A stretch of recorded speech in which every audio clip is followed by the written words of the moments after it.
Welcome, everybody, to another episode of So What Is Your Point? Today, Steve and I are talking about his relatively new book called Tell Me About Yourself. And I'm really looking forward to this because everybody is faced with that question from time to time, whether you're in a job interview or in a business situation. And it's something you really have to be prepared to answer, and don't be caught going, duh. So tell me about yourself, Steve. Tell me about yourself is our topic today. Let's jump right into it and get into the details of tell me about yourself and how to answer that question. Right.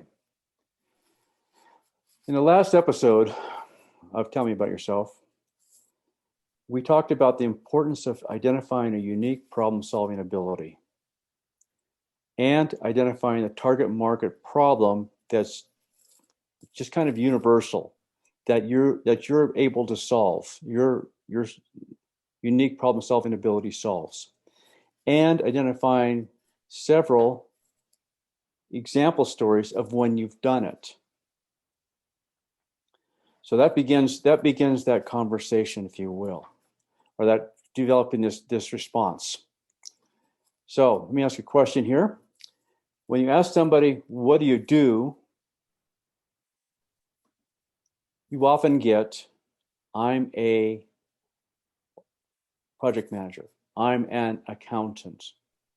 That type of response.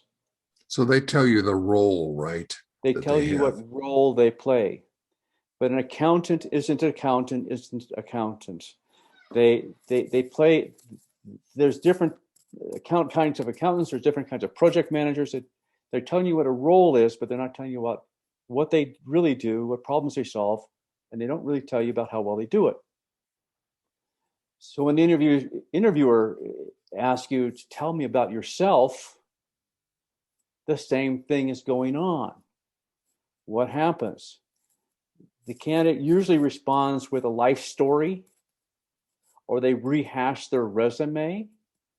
If they're taking the next step, they might be saying something to the effect of, I've got a degree in this, and I've worked in this kind of company, and I've had these kinds of projects. What's going on here? And what do you think is happening in the interviewer's brain, or the person you're talking to in your networking's brain? When you say, I'm an accountant, I'm a project manager.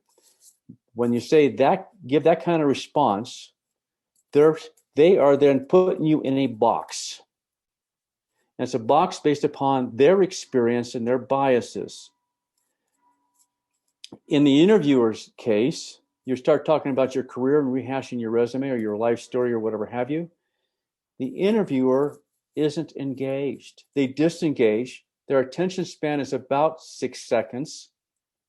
And unless you grab them by the collar, so to speak, and get their attention, they're going to drift off into la la land for a few moments. They're going to be thinking about something else. They're going to come back and check in on you, and you're going to be still talking, and then they're going to check out again. Okay, so the challenge here is you've got to get their attention. The next part of this is the whole problem here is that with an interviewer, they make their hiring decision in the first 5 minutes of the interview. And if all you've done in the first 5 minutes of the interview is talk about your life story or rehash your resume, which they already have in front of them, what kind of impression are you making? So these are all challenges of actually responding effectively with the information you've started with. So begin your response with a question. And why a question? Because questions evoke engagement. So a question such as, ever notice that many leaders struggle with hiring and keeping really good people? If they're in a situation where they're hiring people and they're struggling with that, that's going to create an emotional trigger.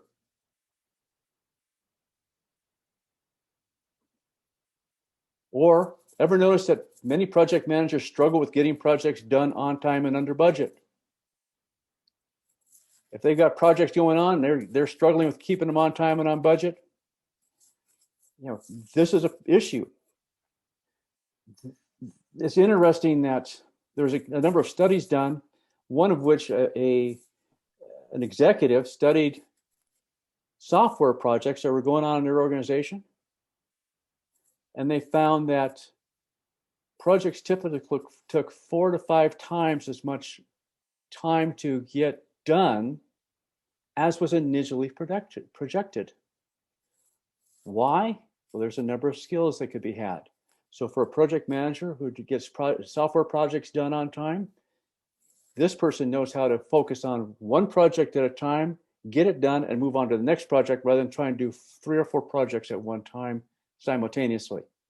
It doesn't work well. Now, Steve, let me ask you a question here. This is really important.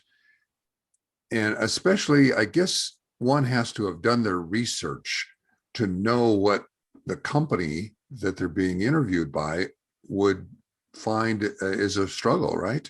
Not necessarily. Almost every organization has the same kinds of problems.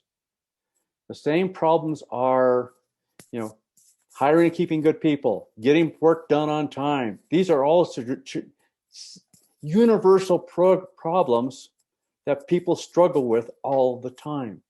Okay, makes sense. Now, the key here is this. Ever notice? I didn't say, have you ever noticed? It's ever notice. Ever notice is kind of a quizzical way of asking a question, where have you noticed is a very direct question. You want to evoke a thought. You don't want to kind of challenge them because they may say, no, I've never noticed that. But if you say, ever notice that many project managers struggle with this kind of problem? It's not a direct question. It's not a direct question. It's one of those things where they think about it. Yeah, I've seen that. Yeah. Okay. So then what needs to happen is you need to pause and observe the person. You're looking for a response where they go, uh-huh, or yeah, or you know that there's some emotional thing going on within their brain. And then you say, let me share a quick story. And you take one of those stories of when you solve that problem and you talk about the challenge that you faced, the action you took, and the result you got. And you want to do this in about 30 seconds. The challenge I had at this company, at ABC Company, was I had 4 projects to get done in 7 months.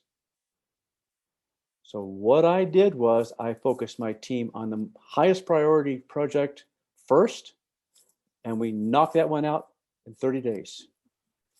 Took the second project, which is the longest project, and we focused on that one as a team. We got that done in 60 days. The third project, same thing, got that done in 30. We actually had everything done within 6 months. Where I had a colleague who had the same number of projects to get done and didn't finish one of them in 6 months. Wow, that's impressive. Okay, that's a way of telling a story. So you follow up with that and say, use a question such as, ever seen that kind of problem in your organization? So now they're a little bit on the spot, or they can certainly relate to the question, and they're acknowledging that, right? They're really relating to it, and now you're giving them a chance to tell you their war stories, their nightmares. Yeah, I had that happen just last month, or we blew that project last year, and you're getting them to dump out. You want to create that emotional trigger and get a response, because by doing that, the the person that you're speaking to or group of people you're speaking to are going to be asking themselves, can this person be of value to me? Or more specifically, this person can be of value to me because he's demonstrating he can get the job done effectively. Nice. So what's your point? The point is you have to be clear and concise about what you can solve for people. You need to know what problems they are going to universally be facing with. You're going to have a story to tell. You're going to ask a question that incorporates, ever notice how whatever, project managers, leaders or what have you, struggle with this problem? And you're going to allow them to respond. You're going to tell your story, and you're going to ask a question as to whether or not they've seen that as a problem within their organization or on their team or whatever it is. So and that's going to set you apart. So it would seem like the way that people can get this under their belt, so to speak, would be to first go and figure out what question they want to say. So it's their ever notice question.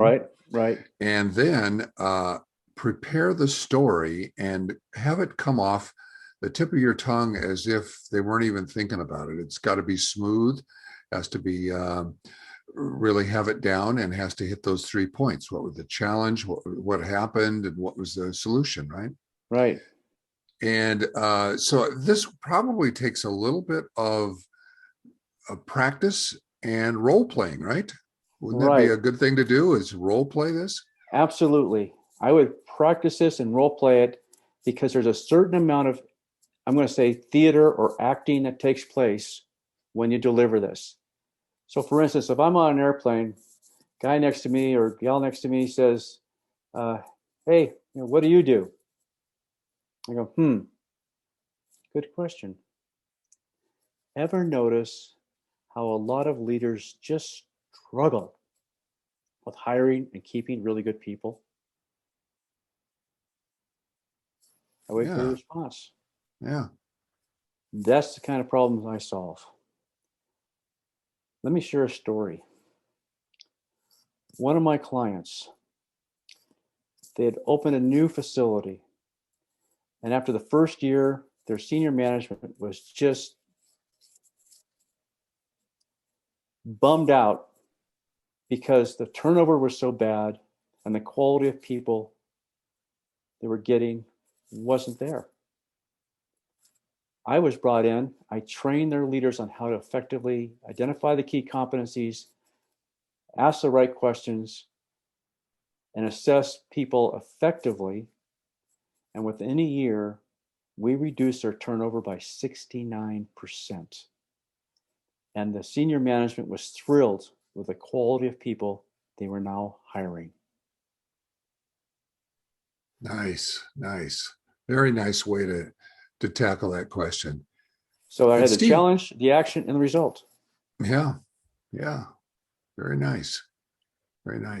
Hey, Steve, so tell people how to get your book. You can get my book on Amazon.